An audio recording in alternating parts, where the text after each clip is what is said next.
pala sa atin ngayon mga kabakod. Ngayon, pasensya na kayo ng mga nakaraang araw, hindi tayo nakapag-video dahil sa naabala tayo sa ibang bagay. Gaya nga po, kung makikita nyo, tututin nyo ito, ginayak namin at pinala namin dahil sa ang aming ampalaya, sadyang malalaki na. Kaya bago siya humaba ang kanyang ugat, pinilit namin maisaayos dahil ito, hindi na nga natin gagalawin. Dahil medyo sensitive o masela na ang kanyang ugat. Kaya pinilit namin yariin. Kaya nung mga araw, hindi nga tayo nakapag-video. Kaya ngayon, itutuloy natin ang ating pagbibideo. Ngayon naman po mga kabakaod, ang ginagawa namin, kung tayo nga mayroong anunsyo ng bagyo o may darating na low pressure na sinasabi, kaya antimano, ang ginawa namin, apu-apura naming tinatalian. Kamukha nga po niyan, dito ang aming mga ginagawa.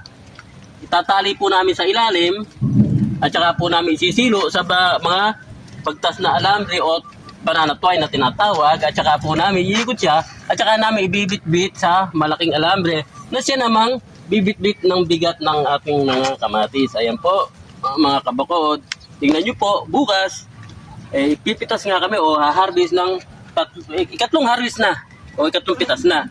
Ayan po ang kanyang mga bunga ngayon at marami na nga pong hinog na makukuha.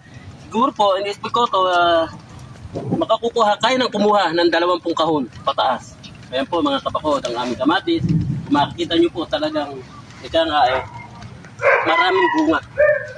Yeah. Ito nga, kung papalarin at magagawa ko pa ng paraan, at mapalaki, gagawin ko aking magagawa kasi masela ng panahon na maulan, maraming kalaban, unang-una ang bakterya, ang fungus.